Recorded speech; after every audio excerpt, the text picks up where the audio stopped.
Nathan is making a seating chart for an awards banquet. There are 264 people coming to the banquet. If 12 people can be seated at each table, how many tables will be needed for the awards banquet? This problem follows this language structure of how many groups times how many in each group equals how many in all. So this is a multiplication problem because we can see that there are 264 people coming to the banquet. So that's like how many in all? So 264. There's 12 people that can be seated at each table. So how many in each group? Well, there's 12 in each group. And so basically we want to know how many groups or how many tables. So what we have here is a multiplication problem. But we also know that we can change this into a division problem of 264 divided by 12 is equal to how many groups?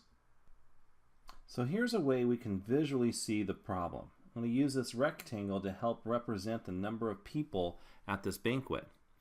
And so on this side is we're going to put the number 12. And that 12 represents how many people are at each table.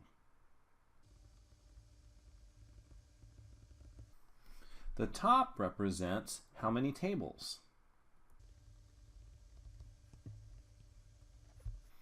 And so inside the rectangle, we have 264 people. So let's guess. Let's guess how many tables. So let's say we guess 10. If there's 10 tables and 12 people at each table, that means there were 120 people at 10 tables. And when we subtract, that means there's 144 people. So that means there's 144 people left. And let's guess another 10.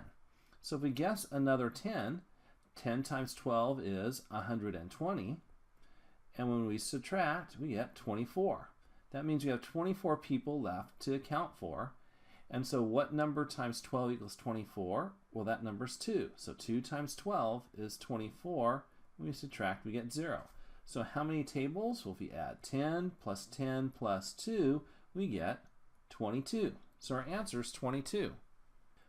Here's another way we can approach this problem.